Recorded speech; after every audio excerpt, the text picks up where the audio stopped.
If you are a Christian who hates Israel, congratulations. You have been manipulated by the Islamists, by Russia, by China. For over 1,000 years, there was one force that stood between the Islamic expansion and the Western world, and that was Christian civilization. They held the line because they knew exactly what they stood for and exactly what they were defending, and the Islamists never forgot it. They spent centuries trying to figure out how to finish what they started, i.e. the conquering of the world, how to take over what they would never be able to do just by force. And eventually, they found the answer. You wouldn't be able to defeat the Christians on a battlefield, but you could destroy their alliances. You could get them focused on the wrong enemy, and right now, that strategy is working better than any army ever did. If you are more outraged by what happened on Palm Sunday in Jerusalem than you are by what happened in Nigeria, then they are succeeding in getting you unfocused on the real problem. But you don't need to believe me. This is a playbook as old as time, and like always, it starts with knowing your history. Welcome to the Meira Kay Show on JNS TV. Let's start from the beginning. The year is 632. The Prophet Muhammad dies, and what follows is one of the most extraordinary military expansions in recorded history. Within just 1 century, Arab armies sweep across the Persian Empire, across Egypt, across all of North Africa, and deep into Spain. Cities that had been Christian for 600 years are now under Islamic rule, and the speed of it genuinely shocks the ancient world. So what happens when the expansion reaches the edge of Europe? The year is 732, and an Arab army that has already conquered Spain is about to reach the south of France. To understand what happens next, you need to understand what Christian Europe actually was at this point in history.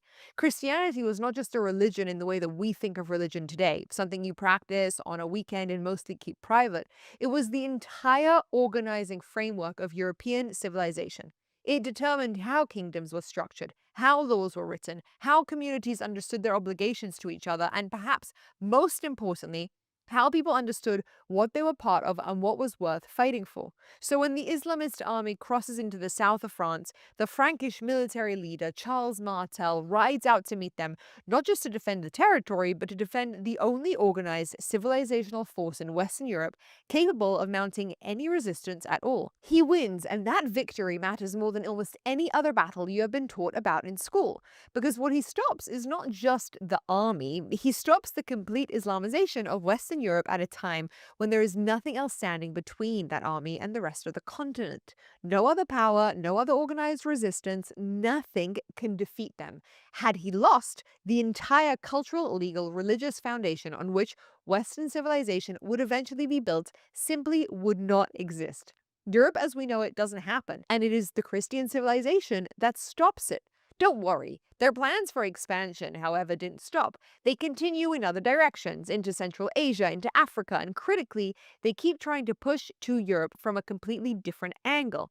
Whilst Charles Martel had blocked the advance from the south and the west, there was another front. Think of Europe as having two doors. Martel had just slammed one of them shut, but the other door to the southeast, through what is now Turkey and Greece and the Balkans, that one was still very much open. And it was actually being guarded by a different Christian empire entirely. Most people have never heard of the Byzantine Empire, but for 1,000 years it was one of the most significant powers on earth. It was essentially the continuation of the old Roman Empire, based out of what we now know today as the modern city Istanbul in Turkey, and it was Christian to its core. For centuries, whilst Western Europe was still finding its feet, the Byzantine Empire repeatedly defended Constantinople itself and held the door to Europe shut against wave after wave after wave of Arab armies pushing from the south and east. They held for an extraordinarily long time, and without them, again, the story of Europe would look completely different.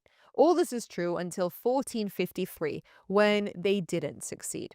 The Ottoman Empire, a powerful Turkish Muslim empire that had been growing for over a century, finally breached Constantinople after a siege that shocked the entire world. The city that had been Christian for over 1,000 years fell. The great cathedral was converted into a mosque, and suddenly the second door into Europe was wide open. The Ottomans were now free to push directly into the heart of the continent, and that is exactly what they did. Into Greece, into Bulgaria, into Serbia, into Hungary, getting closer and closer to the center of Europe with every generation. For ordinary people living through this, it was an existential terror moving steadily in the direction. Which brings us to the two moments that finally stopped it, because, as you know, today the world is not yet an Islamist empire. In 1571, the Ottoman Empire had built a massive naval fleet and it's pushing through the Mediterranean towards the western coast of Europe. A coalition of Catholic states put together a fleet to meet them off the coast of Greece at a battle called Lepanto, and they destroyed the Ottoman fleet, shattering the psychological sense of the Ottoman invincibility at sea and ending their expansion into the western Mediterranean. And then, critically, 1683, Vienna. The Ottomans send an army of over 100,000 soldiers to the walls of Vienna, which at the time is essentially the gateway to the rest of Western Europe. The city is surrounded, tunnels are being dug under the walls, the defenders are running out of food and ammunition, and the emperor has fled. Europe is looking at the very real possibility of falling. And then a relief army of Poles, Austrians, and Germans, led by the Polish king Jan, arrives and launches the largest cavalry charge in history straight into the Ottoman lines. The siege collapses, Vienna is saved, and the Ottoman retreat from Europe begins. A retreat that does not stop for the next 2 centuries. And so the full picture is something like this. From France in 732 to Vienna in 1683, spanning nearly 1,000 years, it is Christian civilization that repeatedly absorbs the pressure, pays the price, and holds the line against Islamization. It's not perfect, and it's not without enormous losses, and it's not without entire Christian populations spending centuries under Islamic rule. But the pattern here is undeniable. And the people on the other side of that pattern, i.e., the Islamists, understood it very well. You see, they have a religious and moral obligation to take over the world with Islamization and Sharia law, and they had studied the battles which had broken them and why, and they looked to draw conclusions that echo loudly into the present day. Now, here's where the story gets genuinely complicated, and I'm not going to gloss over it because this complication is actually central to everything we're seeing today. For most of this history, Jews were not part of the stories as allies of Christians. They were victims of the very Christian kingdoms doing the fighting. Jewish communities were expelled from England, from France, from Spain. They were confined to ghettos, massacred in pogroms, blamed for the Black Death, and the Crusaders on their way to the Holy Land murdered Jewish communities across the Rhine Valley without hesitation. For much of the medieval period, Jews were actually safer living under Islamic rule than under Christian rule, which is a fact that tends to surprise people, but it's simply historically true. If we're being honest, the idea of a natural Jewish-Christian alliance is not something that comes from ancient wisdom. For most of recorded history, it's almost precisely the opposite of the truth, which makes what happens in the 20th century all the more remarkable and all the more worth understanding and protecting. The phrase Judeo-Christian civilization barely existed before the 1930s, and the reason it was coined when it was is itself a piece of history most people don't know. In 1933, Adolf Hitler comes to power in Germany, and the Nazi ideology he brings with him is explicitly anti-Christian as well as anti-Semitic. Hitler saw Christianity as a weak, Jewish corrupted religion that had softened European civilization. He wanted to replace it with something rooted in ancient Germanic paganism and racial superiority, and so for the first time, Jews and Christians actually found themselves facing an enemy who targeted both of them, who saw both of them as obstacles to the world he wanted to build. American religious and intellectual leaders looked at this and understood something important, that what was under attack in Europe was not just Judaism and not just Christianity, but the shared moral foundation underneath both of them, the idea that human life has dignity, the idea that there is a God who demands justice and mercy, the idea that power is not in its own justification. The basis of both of these religions was under attack, and so the term Judeo-Christian was deliberately coined to name that common ground and to say these two traditions stand together because what threatens one threatens the other. But coining a term is one thing, actually dismantling centuries of institutional hostility is another. And that's where 1965 comes in, which is a date that most people aren't aware of in religious history, but it is one of the genuinely most significant moments in the relationship between these two civilizations. The Catholic Church, the largest Christian institution on earth with over 1 billion members, had for nearly 2,000 years taught that the Jewish people bore collective responsibility for the death of Jesus. This teaching had provided theological cover for persecution, pogroms, and hatred across centuries, and it was one of the deepest roots of Christian anti-Semitism. In 1965, at the Second Vatican Council, Pope Paul formally and explicitly reversed it. The declaration stated clearly that the Jewish people as a whole could not be held responsible for the crucifixion, renounced anti-Semitism in all of its forms, and called for a new relationship of mutual respect and dialogue between Catholics and Jews. This was a revolutionary act and coincides, interestingly enough, with the finding of the Dead Sea Scrolls, but that's a story for another time. So by the time Israel was established in 1948 and this declaration came in 1965, something new had been built. Two peoples with a long and painful history between them had looked at the world and concluded that they shared something foundational. Similar scriptures, the similar conception of a God that makes moral demands on how we treat each other, and similar ideas that every human life carries inherent dignity, something that, as we already know, Islamization does not believe in. That, by the way, was not a small thing to find the common ground. It's actually a profound and powerful thing, and it pointed towards a real alliance rather than just a political convenience, especially when faced with forces that believed the complete opposite. For millions of Christians, particularly evangelical Protestants in America, Israel was not merely a political development, but something that felt like a biblical prophecy becoming reality, and many of them had been advocating for a Jewish state since the 1800s, well before most Jews were thinking about it politically. Suddenly, two civilizations that had spent centuries in conflict had a shared interest, a shared symbol, and a shared sense of what was at stake in the world.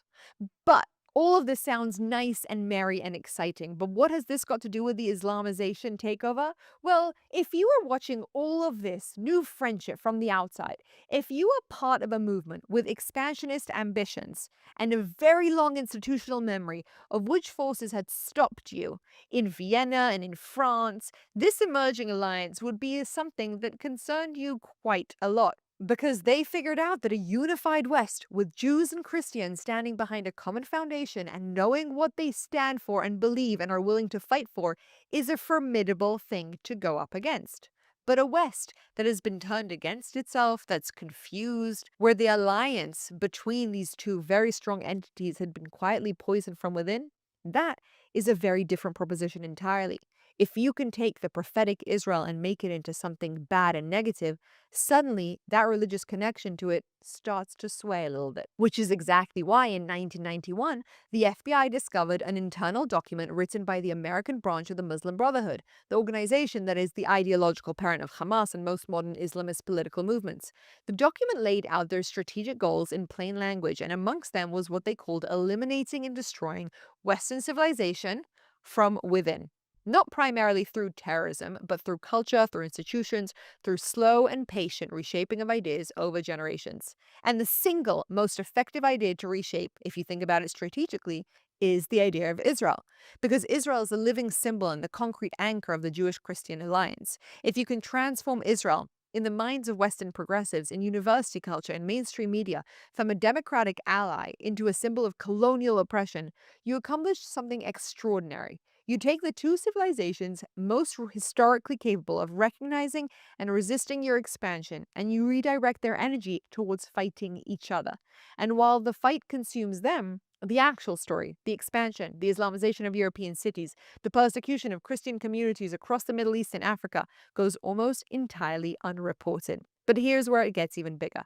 Because this strategic insight did not stay confined to Islamist movements. At some point, other actors who are equally invested in the decline of Western power looked at what was happening and recognized something important. Russia looked at it, China looked at it, and what they saw was a playbook that worked. Not because it was invented by a single genius, but because it had identified a genuine structural truth about Western civilization. That truth is this: the religious and cultural values that underpin the West are too strong and too deeply rooted to be defeated by any external force head on. You cannot march an army into that and win. History has shown that repeatedly. But if you can generate division within, and if you can get the West to hollow itself out from the inside, you don't need to defeat it. You just need to wait for them to defeat themselves. So Russia's sophisticated disinformation infrastructure, documented extensively in the years since 2016, didn't just push political content, it amplified racial division, it inflamed cultural war issues, and it constantly pushed anti-Israel narratives into Western spaces, because sowing discord between Jewish and Christian communities in the West serves Russian strategic interests just as cleanly as it serves Islamist ones. Remember, they don't like religion, because religion defies everything that they believe and are fighting for. China's influence operations have followed a remarkably similar pattern, funding university departments, cultivating media relationships, and quietly amplifying the narratives that weaken Western cultural coherence without having to do anything other than online propaganda. These are not, by the way, coordinated operations in the sense of a secret meeting in a room somewhere. They don't really need to be. They're all separate actors who have arrived independently at the same conclusion.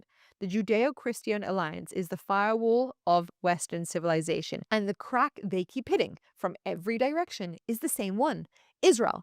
The media narratives around Israel, the campus narratives around Israel, the idea planted carefully and watered consistently over decades that standing with Israel, and by extension standing with the Jews, is the wrong side of history for anyone with a conscience.